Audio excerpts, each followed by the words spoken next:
Camões, cantor da glória da pátria em época já de desencanto e sombras, vai ser, a partir do século passado, espelho onde uma desencantada sociedade portuguesa mirará os seus defeitos presentes e as sonhadas virtudes de outrora.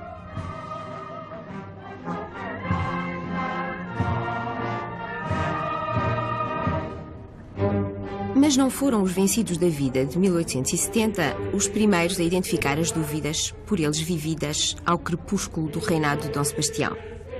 É com a primeira crise da autonomia portuguesa depois da Restauração, ou seja, com o domínio inglês e a regência de Beresford, entre 1810 e 1820, que Camões surge como elemento integrador de uma consciência trágica da Portugalidade.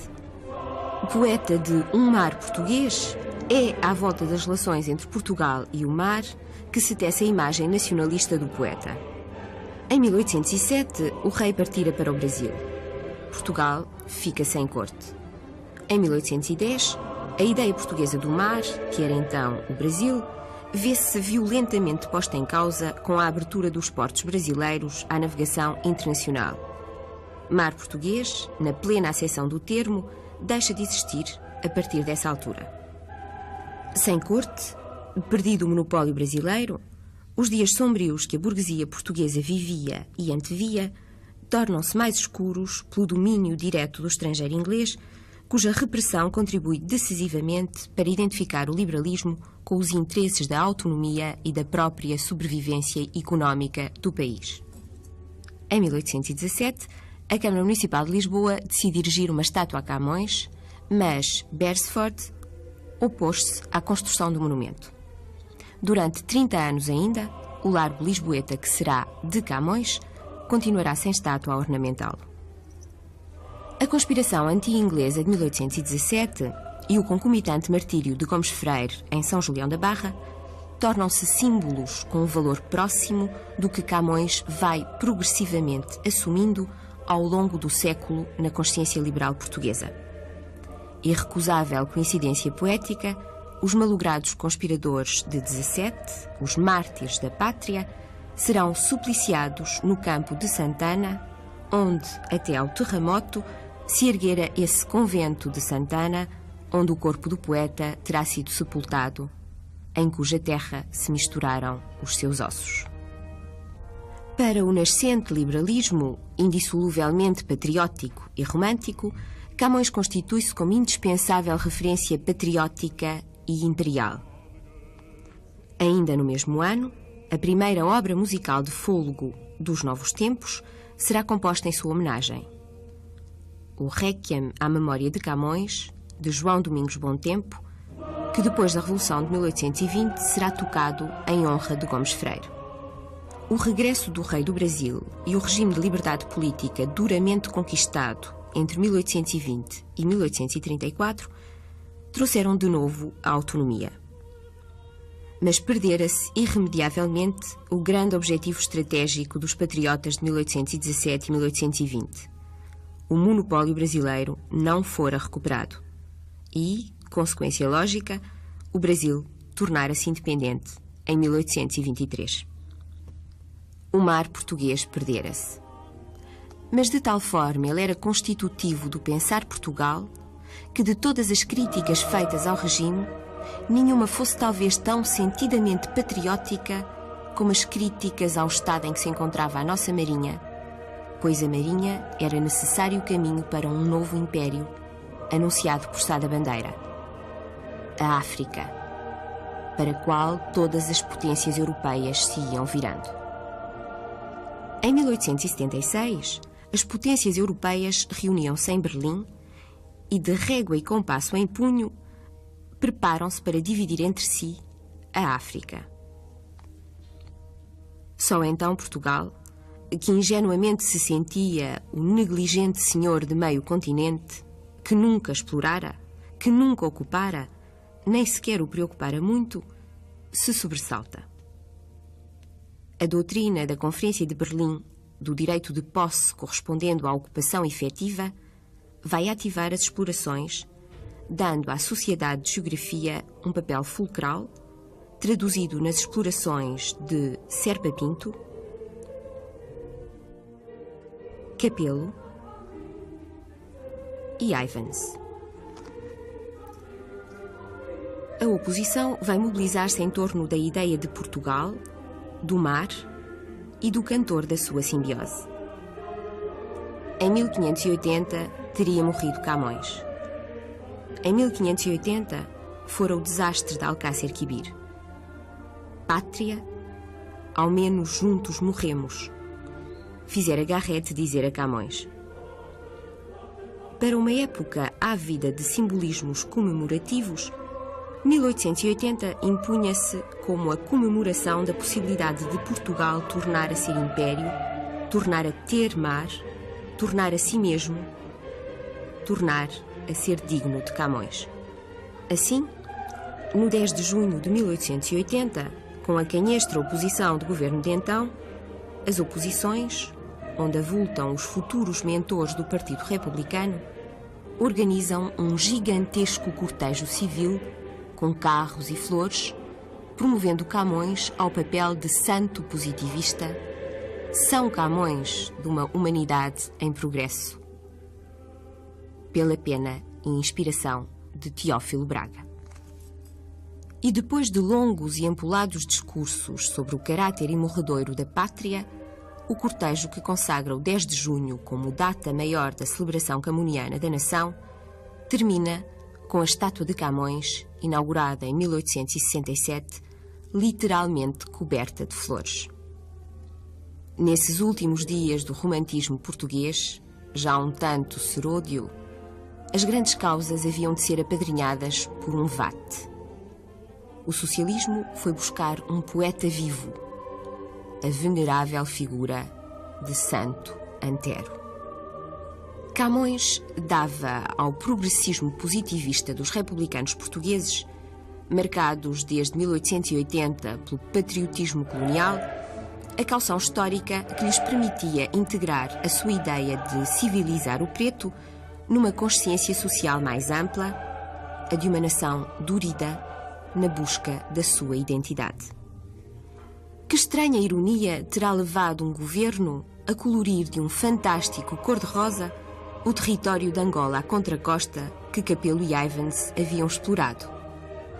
As comemorações do tricentenário de Camões desembocam quase fatalmente no ultimato e na comoção heroica, algo trágica, algo pelintra, do 31 de janeiro. A monarquia morria da sua incapacidade de dar uma resposta à questão do império. A essa agonia presidia a estátua de Camões, enlutada pelos crepes de que patriotas indignados a haviam coberto em 1890. Se Mouzinho de Albuquerque galvaniza ainda a nação no vago arremedo de triunfo romano que é a chegada do Gungunhana, ele próprio punha já em causa o regime. E o seu suicídio, tal como o suicídio de Antero, fechara outros horizontes de uma mais inquieta modernidade. Camões torna-se a imagem acusadora da monarquia constitucional dos barões e dos brasileiros, e será o testamento de um dos liberais que mais criticara as corrupções do regime, Luz Soriano, que permitirá construir o cenotáfio revivalista do poeta, nesses Jerónimos restaurados que se assumiam como emblema de passadas grandezas. Se a República vai fazer do 10 de junho o Dia de Portugal, a grande data em que ela se reverá será o 5 de outubro. Mas já um novo avatar do imaginário camoniano vai remodelar a figura do poeta, referência indispensável, que já se tornara, dos novos projetos de Portugal. Pessoa escolhe o destino do Camões crepuscular, que afirma a possibilidade da hora, mas para quem o mar desafio é sobretudo um mar de dor e lágrimas. Não podia o regime saído da Revolução de 28 de Maio, ligado como estava aos concretos interesses da exploração colonial, vestindo-se como se vestia do mais extremo nacionalismo, enjeitar a invocação de Camões. Já não era o Camões exilado, ansiando pela ditosa pátria sua amada, mas aquele que cantara os que de África e de Ásia as terras viciosas andaram devastando, que devia cobrir com o seu incontestado manto de insuspeito patriotismo a algo negligente administração dos interesses colonialistas. Nascido de uma revolução, tal como a Primeira República, o Estado Novo tende a glorificar-se nas suas origens, o 28 de maio. Não é por acaso que Salazar nunca intervém nas comemorações de 10 de junho. O Dia da Raça, na representação que o regime pretende dar de si mesmo, é apanágio do chefe do Estado e das Forças Armadas. Só com a guerra colonial e com a denegação das origens da ditadura, que se segue ao derrubo dos fascismos, é que o 10 de junho substituirá o 28 de maio no papel de exaltação da situação e dos valores por ela propugnados. A partir de 62, um país que não sabe o que quer, nem para onde vai, assiste, no Terreiro do Paço ou na Praça do Império, à glorificação pomposa da sua juventude mutilada, dizimada ou fugida.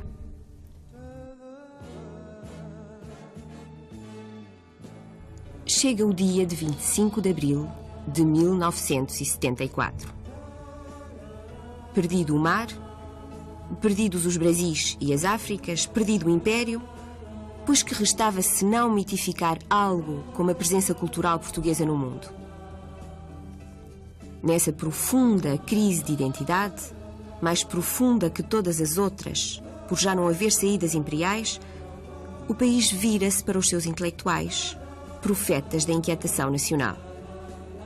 Enquanto os saudosistas de um nacionalismo seródio continuam a tentar, por algum tempo, ligar o 10 de junho a uma raça colonizadora, entidade condenada pelo fluir dos tempos, o novo regime vai procurar no Fernando Pessoa da Mensagem o intérprete de um Camões tocado de modernidade. O leitmotiv do novo dia de Camões será uma frase de Pessoa: a minha pátria é a língua portuguesa.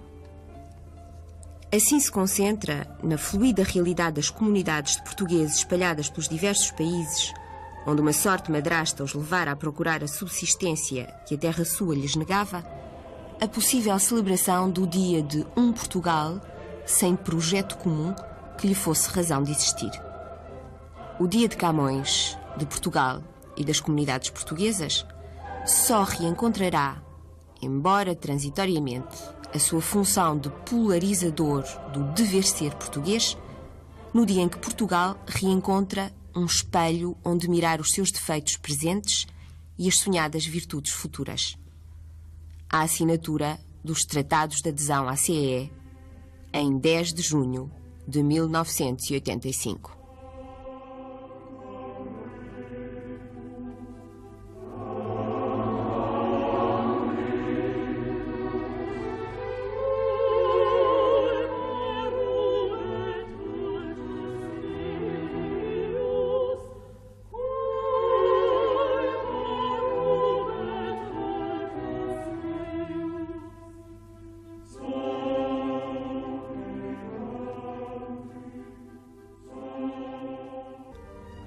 Não podia o regime saído da Revolução de 28 de maio, ligado como estava aos concretos interesses da exploração colonial, vestindo-se como se vestia do mais extremo nacionalismo, enjeitar a invocação de Camões.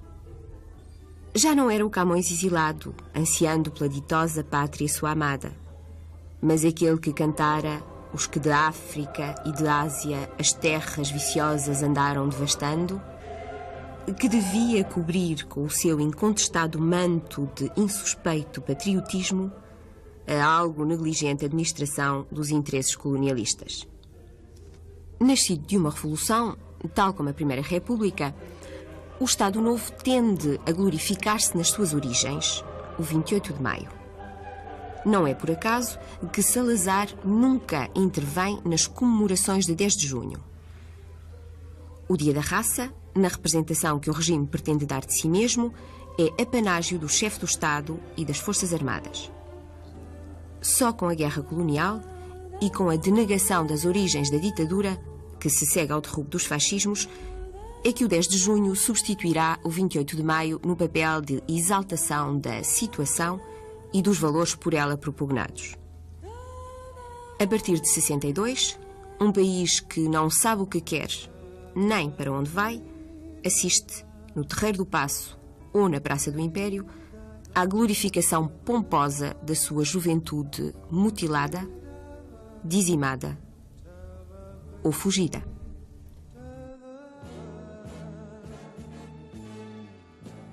Chega o dia de 25 de abril de 1974. Perdido o mar, perdidos os Brasis e as Áfricas, perdido o Império, pois que restava senão mitificar algo como a presença cultural portuguesa no mundo. Nessa profunda crise de identidade, mais profunda que todas as outras, por já não haver saídas imperiais, o país vira-se para os seus intelectuais, profetas da inquietação nacional. Enquanto os saudosistas de um nacionalismo seródio continuam a tentar, por algum tempo, ligar o 10 de junho a uma raça colonizadora, entidade condenada pelo fluir dos tempos, o novo regime vai procurar no Fernando Pessoa da mensagem o intérprete de um Camões tocado de modernidade. O leitmotiv do novo dia de Camões será uma frase de Pessoa: a minha pátria é a língua portuguesa. Assim se concentra, na fluida realidade das comunidades de portugueses espalhadas pelos diversos países, onde nada, mas aquele que cantara os que da África e de Ásia as terras viciosas andaram devastando, que devia cobrir com o seu incontestado manto de insuspeito patriotismo a algo negligente administração dos interesses colonialistas. Nascido de uma revolução, tal como a Primeira República, o Estado Novo tende a glorificar-se nas suas origens, o 28 de maio. Não é por acaso que Salazar nunca intervém nas comemorações de 10 de junho. O Dia da Raça, na representação que o regime pretende dar de si mesmo, é apanágio do chefe do Estado e das Forças Armadas. Só com a guerra colonial e com a denegação das origens da ditadura, que se segue ao derrubo dos fascismos, é que o 10 de junho substituirá o 28 de maio no papel de exaltação da situação e dos valores por ela propugnados. A partir de 62, um país que não sabe o que quer, nem para onde vai, assiste, no Terreiro do Paço ou na Praça do Império, à glorificação pomposa da sua juventude mutilada, dizimada ou fugida.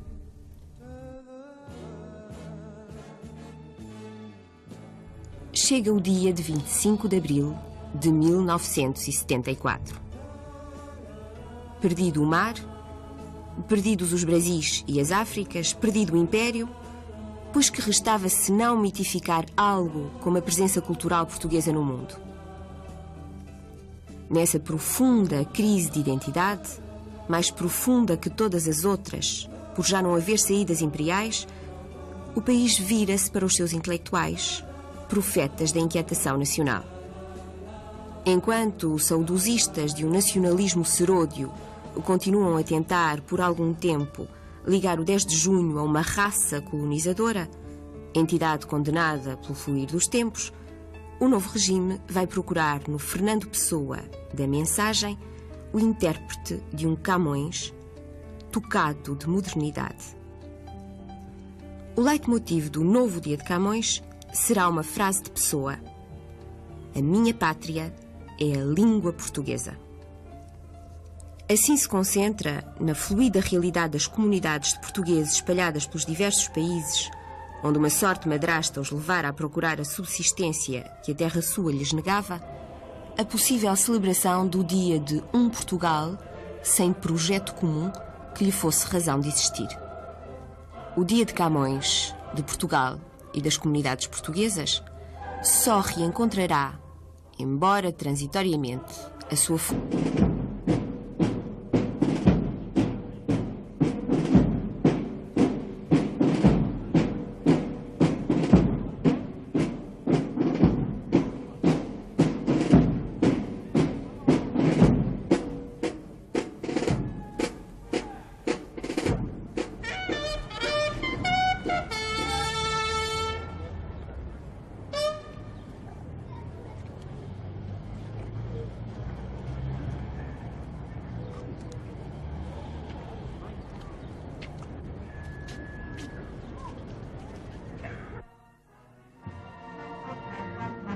Camões, cantor da glória da pátria em época já de desencanto e sombras, vai ser, a partir do século passado, espelho onde uma desencantada sociedade portuguesa mirará os seus defeitos presentes e as sonhadas virtudes de outrora.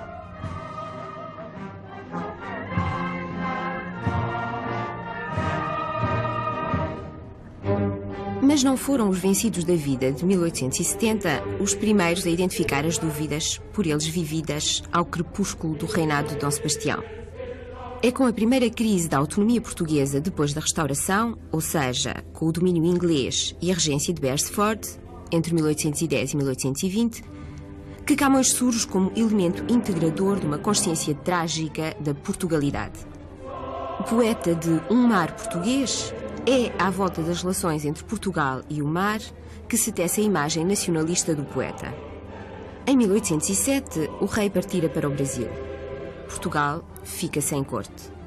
Em 1810, a ideia portuguesa do mar, que era então o Brasil, vê-se violentamente posta em causa com a abertura dos portos brasileiros à navegação internacional. Mar português, na plena acessão do termo, deixa de existir a partir dessa altura. Sem corte, perdido o monopólio brasileiro, os dias sombrios que a burguesia portuguesa vivia e antevia tornam-se mais escuros pelo domínio direto do estrangeiro inglês, cuja repressão contribui decisivamente para identificar o liberalismo com os interesses da autonomia e da própria sobrevivência económica do país. Em 1817, a Câmara Municipal de Lisboa decide erigir uma estátua a Camões, mas Beresford opôs-se à construção do monumento. Durante 30 anos ainda, o Largo Lisboeta, que será de Camões, continuará sem estátua a ornamentá-lo. A conspiração anti-inglesa de 1817 e o concomitante martírio de Gomes Freire em São Julião da Barra tornam-se símbolos com um valor próximo do que Camões vai progressivamente assumindo ao longo do século na consciência liberal portuguesa. Mas perdera-se irremediavelmente o grande objetivo estratégico dos patriotas de 1817 e 1820. O monopólio brasileiro não fora recuperado e, consequência lógica, o Brasil tornara-se independente em 1823. O mar português perdera-se. Mas de tal forma ele era constitutivo do pensar Portugal que de todas as críticas feitas ao regime, nenhuma fosse talvez tão sentidamente patriótica como as críticas ao estado em que se encontrava a nossa Marinha, pois a Marinha era necessário caminho para um novo império, anunciado por Sá da Bandeira, a África, para a qual todas as potências europeias se iam virando. Em 1876, as potências europeias reuniam-se em Berlim e, de régua e compasso em punho, preparam-se para dividir entre si a África. Só então Portugal, que ingenuamente se sentia o negligente senhor de meio continente, que nunca explorara, que nunca ocupara, nem sequer o preocupara muito, se sobressalta. A doutrina da Conferência de Berlim do direito de posse correspondendo à ocupação efetiva vai ativar as explorações, dando à Sociedade de Geografia um papel fulcral, traduzido nas explorações de Serpa Pinto, Capelo e Ivans. A oposição vai mobilizar-se em torno da ideia de Portugal, do mar e do cantor da sua simbiose. Em 1580 teria morrido Camões. Em 1580 fora o desastre de Alcácer Quibir. Pátria, ao menos juntos morremos, fizera Garrett dizer a Camões. Para uma época ávida de simbolismos comemorativos, 1880 impunha-se como a comemoração da possibilidade de Portugal tornar a ser império, tornar a ter mar, tornar a si mesmo, tornar a ser digno de Camões. Assim, no 10 de junho de 1880, com a canhestra oposição do governo de então, as oposições, onde avultam os futuros mentores do Partido Republicano, organizam um gigantesco cortejo civil com carros e flores, promovendo Camões ao papel de santo positivista, São Camões de uma humanidade em progresso. Pela pena e inspiração de Teófilo Braga.